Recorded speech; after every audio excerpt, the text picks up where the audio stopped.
Friends, ഒരു പുതിയ വീഡിയോയിലേക്ക് സ്വാഗതം. ഇന്നത്തെ വീഡിയോ നമുക്കൊരു റീവർക്കാണ്. ഒരു ഡിസ്ക് സെറ്റ് ഹീറ്റ് ആവുമെന്നുള്ളൊരു ഇഷ്യൂ കാരണം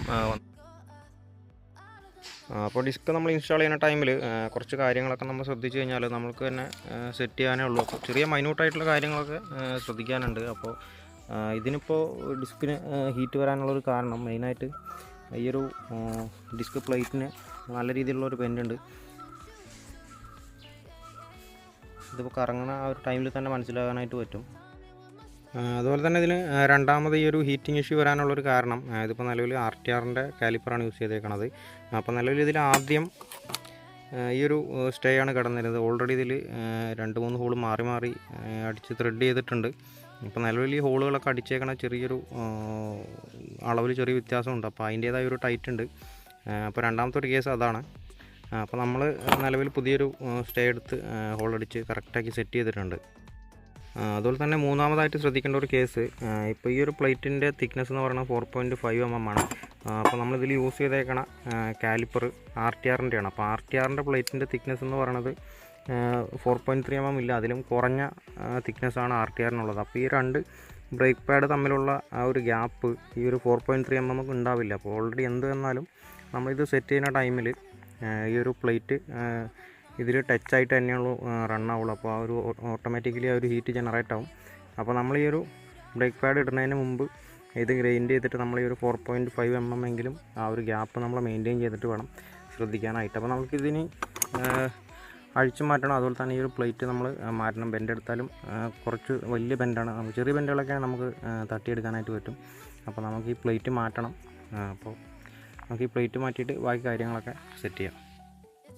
അതുപോലെ തന്നെ വേറെ ശ്രദ്ധിക്കേണ്ട ഒരു കേസ്, നമ്മൾ പൾസറിൻ്റെ ഹബ്ബാണ് യൂസ് ചെയ്യണമെങ്കിൽ വീല് കറക്റ്റ് സെൻറ്റർ ആണെങ്കിൽ ഈ ഇവിടെ വരുന്ന ഈ ഒരു പിനിൻ കഴിഞ്ഞ് വരുന്ന ഗ്യാപ്പ് കറക്റ്റ് നമ്മുടെ ഒരു സ്പ്ലെൻഡറിൻ്റെ ഒരു വീൽ ബെയറിങ്ങിൻ്റെ ആ ഒരു കറക്റ്റ് ഗ്യാപ്പാണുള്ളത്. അപ്പോൾ നമ്മൾ വേറെ സ്പേസുകൾ അന്വേഷിച്ച് സെറ്റ് ചെയ്യേണ്ട കാര്യമില്ല.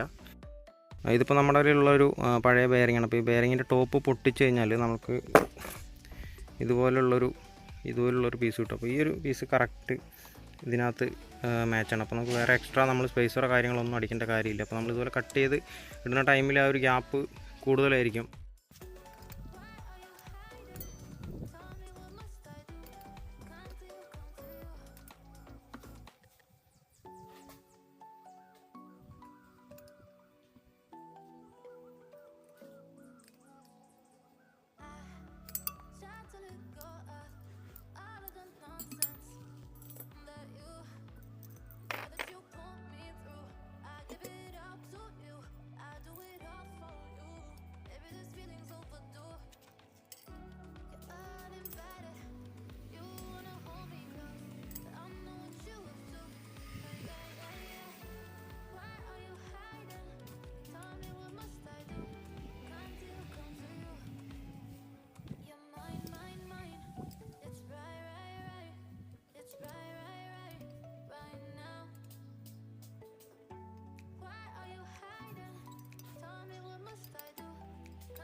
അതുപോലെ തന്നെ നമ്മൾ ഡിസ്ക് പ്ലേറ്റ് എടുക്കുന്ന ടൈമിൽ നമ്മൾ കുറച്ച് കാര്യങ്ങൾ ശ്രദ്ധിച്ച് എടുത്തു കഴിഞ്ഞാൽ നമുക്കത് നഷ്ടമായിട്ട് വരില്ല. അപ്പോൾ ചിലവർക്കായിട്ട് പ്ലേറ്റ് എടുത്തിട്ട് ബെൻഡും അതുപോലെ ഓരോരോ പ്രോബ്ലംസ് ആയിട്ട് പറഞ്ഞിട്ടുണ്ട്. നമ്മൾ 1000-1500 രൂപ കൊടുത്തിട്ടായിരിക്കും കുറച്ച് വലിയ പ്ലേറ്റ് ആണെങ്കിലും നമ്മൾ യൂസിൽ എടുക്കുമ്പോൾ എടുക്കണത്. അപ്പോൾ മാക്സിമം നമ്മൾ ഒരു ഗ്ലാസ്സിൽ വെച്ചിട്ട് നമ്മൾ ഇവിടെ ഗ്യാപ്പ് ഉണ്ടോ അതുപോലെ തന്നെ ഇങ്ങനെ നമ്മൾ ജസ്റ്റ് ഇങ്ങനെ പ്രസ് ചെയ്ത് നോക്കുന്ന സമയത്ത് ഇത് ഇളകുന്നുണ്ടോ എന്നൊക്കെ ചെക്ക് ചെയ്യുക. അപ്പോൾ ഏകദേശമൊക്കെ നമുക്ക് മനസ്സിലാക്കാനായിട്ട് പറ്റും. അതുപോലെ തന്നെ ഇതൊരു പൾസറിൻ്റെ ഒരു സെറ്റ് ചെയ്യാനായിട്ട് വന്നതാണ്. പക്ഷേ അതിൽ കിട്ടിയ പ്ലേറ്റ് ഇത് മാക്സിമം അത് യൂസ് ചെയ്ത് തേഞ്ഞ് പോയൊരു പ്ലേറ്റാണ്. അപ്പോൾ ഇതിന് നമ്മൾ പ്ലേറ്റ് മാറ്റേണ്ട ഒരു ആവശ്യമുണ്ട്. അപ്പോൾ ഡിസ്ക് സെറ്റ് എടുക്കുന്ന സമയത്ത് പ്ലേറ്റിൻ്റെ തിക്നെസ്സും കാര്യങ്ങളൊക്കെ ശ്രദ്ധിക്കുക. അതുപോലെ തന്നെ ബെൻഡോ കാര്യങ്ങളൊക്കെ ഉണ്ടെങ്കിൽ ശ്രദ്ധിക്കുക. ഇതൊരു വലിയ രീതിയിൽ ഓടി തേയാത്തൊരു പ്ലേറ്റാണ്. പക്ഷേ ഇത് രണ്ടും കണ്ടാൽ മനസ്സിലാവാനായിട്ട് പറ്റും. ഇത് അത്യാവശ്യം ഓടി തേഞ്ഞൊരു പ്ലേറ്റാണ്. അപ്പോൾ മാക്സിമം നമ്മൾ പ്ലേറ്റ് എടുക്കുന്ന സമയത്ത് ആ ഒരു തേയ്മാനം അതുപോലെ തന്നെ ബെൻഡോ കാര്യങ്ങളൊക്കെ ഉണ്ടോയെന്ന് നോക്കിയിട്ട് എടുക്കുക. ഇതിപ്പോൾ നമ്മൾ പൾസറിൻ്റെയൊക്കെ പ്ലേറ്റ് ആണെന്ന് പറഞ്ഞാൽ നമ്മൾ പുതിയത് എടുക്കുന്നതായിരിക്കും ബെറ്റർ. ഒരു 800 രൂപ 900 രൂപയൊക്കെ നമുക്ക് അതിന് റേറ്റ് വരുന്നുള്ളൂ. അപ്പോൾ പ്ലേറ്റ് എടുക്കുമ്പോൾ ഈ കാര്യങ്ങളൊക്കെ ശ്രദ്ധിക്കുക. അപ്പോൾ നമ്മുടെ വർക്ക് കംപ്ലീറ്റ് ആയി.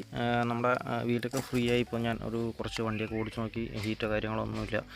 അപ്പോൾ നമ്മൾ നിലവിൽ ഇതിൻ്റെ ഒരു പ്ലേറ്റ് നമ്മൾ മാറ്റി വിട്ടിട്ടുണ്ടായിരുന്നു ബെൻഡുള്ളതുകൊണ്ട്. അതുപോലെ തന്നെ നമ്മൾ ഈ ഒരു സ്റ്റേ മാറ്റി വിട്ടിട്ടുണ്ടായിരുന്നു. പിന്നെ അതുപോലെ തന്നെ നമ്മൾ ഈ ഒരു കാലിപ്പറിൻ്റെ സ്പേസറും കാര്യങ്ങളൊക്കെ കറക്റ്റ് ചെയ്തിട്ടുണ്ട്. അതുപോലെ തന്നെ നമ്മൾ ഈ ഒരു സൈഡിൽ വരുന്ന ആ ഒരു സ്പേസറും നമ്മൾ കറക്റ്റ് ചെയ്തിട്ടുണ്ട്. അപ്പോൾ ഇത്രയൊക്കെയാണ് നമ്മളിതിൽ റീവർക്ക് ചെയ്തേക്കണത്. അപ്പോൾ ഇതുപോലെയുള്ള ചെറിയ ചെറിയ കാര്യങ്ങളൊക്കെ ശ്രദ്ധിച്ച് കഴിഞ്ഞാൽ ഡിസ്കിൻ്റെ വർക്കാണെങ്കിലും മറ്റെന്ത് വർക്കാണെങ്കിലും നമുക്ക് കംപ്ലീറ്റ് ചെയ്യാനായിട്ട് പറ്റും.